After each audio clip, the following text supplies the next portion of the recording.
Happy Independence Day, everybody. It's your boy Tico on Blitz back at it again with another video. And today we are going to be taking a look at the Tier 8 American Premium Heavy, the T-34 1776, which is basically a reskin of just the standard T-34 style vehicle, to which both of these vehicles are actually very similar in terms of its individual playstyles.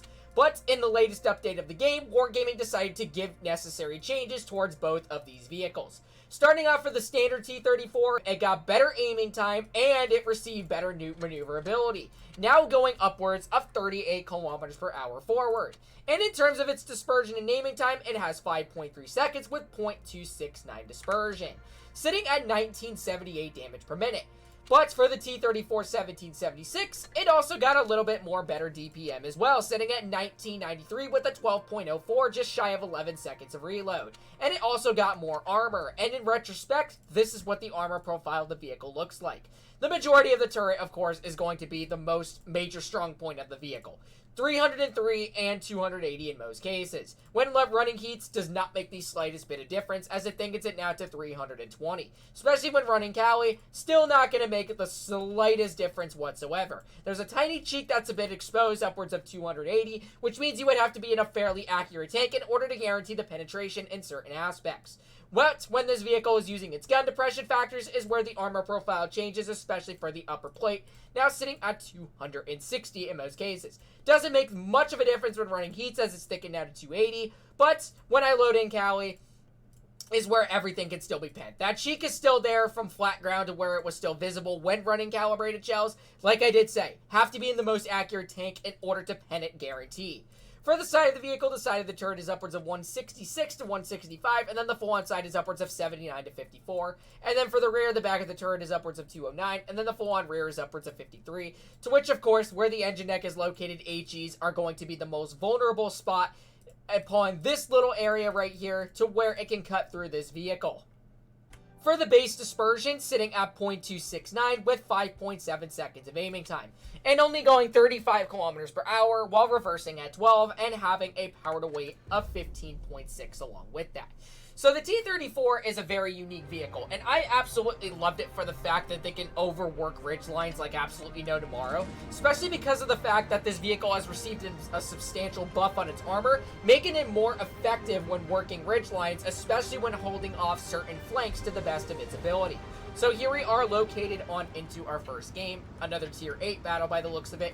So in terms of heavies, they have a Bisante, they have a Charlemagne, they have a T-29, and that seems to be all that they would have. So what we're going to do is that we're going to head on over here then. Hopefully we are going to be having some bits of support here and there, which it looks like that we're most certainly not going to have that much, except for the TVP coming with us. I don't really know why Bruh's abandoning his flank like that, but that is teammates, unfortunately enough, nowadays. So we're going to mosey on up right over here. We're going to kind of make it a little difficult for our enemies to kind of see where our weak spots are on our vehicle, just by planting in this little bush right here. So let's go ahead and see what they're going to have that's going to plop on over here. We already have a medium already spotted off towards the side. So we're just steadily waiting right over here. We're going to move on upwards. Oh, there is a Caliban off to the side. Aiming, aiming, aiming. Let's go ahead and see if we get in. There we go. 496 into his vehicle. Actually quite surprising that we hit that. And apparently it looks like that the heavies are, surprisingly enough, trying to flank behind us.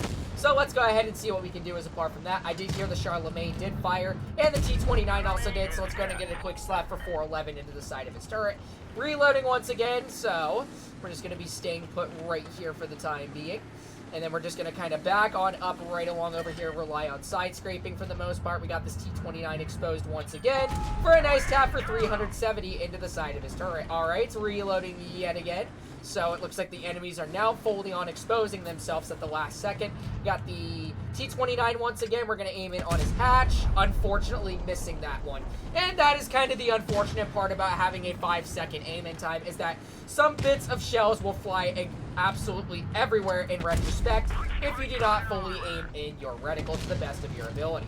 Alright, so we got the Caliban off to the side. He's a little bit of a threat now, as he did get into a much better position. Looks like the Charlemagne is AFK, or did end up going AFK at the last second, which could be just an instant farm fest upon our behalf. So we're just going to be sitting right back over here. We got the Caliban once again. We're just going to be waiting and try to bait him once again. All right, so he's going to be moseying on down, unfortunately enough. We're going to go ahead and get the clear into that Charlemagne right there, just in case. We got the T-29 coming on upwards once again. Got this Caliban sitting there. So we're reloading again. Fortunately, not able to get a shot into him whatsoever. We also got the enemy Basante, who's off in the back as well. So let's go ahead and see if we can maybe get a tap into his vehicle real quick, which it looks like that his lower plate's exposed. There we go, 400 damage into his lower plate. All right, we're going to mosey on upward over towards him then, if that's going to somewhat be of the case. Looks like he's going to be moseying on in behind right over here. So what we're going to do is we're going to go exactly right to where his vehicle is planted. And it looks like he's moseying on back, unfortunately enough. So let's go ahead and see if we can maybe get a nice little AG to the side of his turret. Oh, unfortunately. But he is letting on fire, which is the good news right there. And that's kind of the unfortunate part to where it baited us. And, all right, so we got the Caliban right there. He's possibly potentially not going to be doing anything to us. Ooh, what a lucky snap into that. I cannot believe that shell actually hit. So, reloading once again, we're going to be moseying our way on upwards over here. And the Caliban is finished off. And there is 3,000 damage of just instant, pretty much just waiting at the very last moment for the enemies to kind of plant themselves in a position to where we can easily farm them off. And that is going to be 3,500 damage right there, doing top on the team in this one. So let's go ahead and plop on into game number 2 and see what we can do as apart from that. So, yeah, that was kind of a controversial battle right there. I don't really know what the enemy team was thinking as apart from that. So, let's see if we can put up just as good as a performance in game number 2. So, looks like they have a tier 9 battle of Fanric. They have an Emil, IS-3, Keeler, and that looks to be all they have.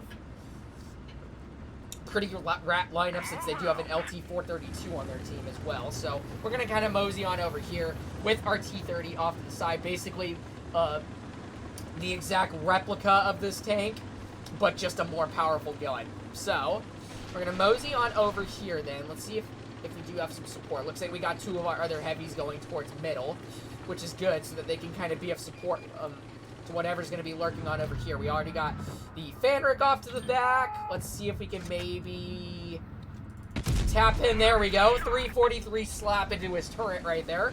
What a beautifully placed shot right there in that aspect. All right, so we got the Fanric off in the back. I don't really know if Bro is able to pen me in that aspect, so we're just going to move on up, and then we're going to fire a blind shot. It looks like that I bounced that, unfortunately enough. The IS-3 can't really get a good glimpse of me, so we're just going to be reloading once again. The Fanric is actually just missing, unfortunately enough, and he is going to angle the side of his turret, and we're able to get a slap for 343, firing in standard on his turret. Wow, I actually did get penned, surprisingly enough, on my hatch, which is actually crazy. Got the 704 off to the side as well, which we also got this Keeler that's moseying on through. Unfortunately, because of the aiming time and dispersion factors not leading us to the best upfall, is why we ended up missing that shot. All right, so we also got the Keeler off to the side once again. We're going to kind of make up for that matter. Get a nice shot for 391 into the side of his vehicle. Beautiful stuff. All right, so we're just going to wait for the 704 to fire maybe, if that is going to potentially be the case right there. Which we also got the Emil. Looks like we did get a small glimpse of him as well. Let's see. Is that a 704? Not really going to do nothing. Okay, so he does fire. So we're going to wait, and we're going to get a slap for 364 into his vehicle. Beautiful stuff once again. So we're just going to reload.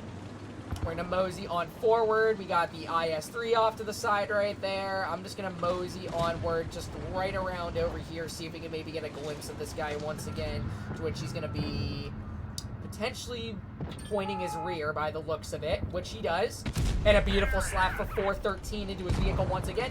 Sometimes that damage output does really contribute towards this gun's major upfalls, and it does feel quite nice rolling that substantial damage amount right there. Got the Keeler once again, so we're going to aim in 407 into his vehicle. Beautiful stuff as apart from that. Reloading once again, so we also got the Fanric off in the back. I would really like to see if I can get a nice AG chunker into his vehicle, but he's not within the range that I can surpass my limits, so we're going to go ahead and farm out as much damage into some of these enemies over here as much as possible. So, We got the enemy Keeler once again. It looks like that he's going to be moseying that way. We also got the 704. Let's go ahead and mosey our way on up and get the finishing clear into his vehicle. And we're going to plop on our adrenaline real quick. We got this IS-3 is the only one left. And that is another fairly solid game. However, we weren't really able to surpass our limits as much as the last battle, but still putting up a fairly solid outcome right here. 29-15, able to block 1,010, sorry about that, and another top on the team in that aspect. So without further ado, we had the Independence Day spirit on our side, and once again, I would like to wish you guys a happy 4th of July if you do happen to celebrate it in the United States or not, or just overall have a wonderful time in that aspect. So hopefully you guys did end up enjoying today's video on the other hand, and if you did, make sure to like, comment, and subscribe to my channel, and make sure to turn on those bell notifications while you're at it so you do not miss out on any new videos or streams, and I hope to see you guys in the next one. Peace out, y'all.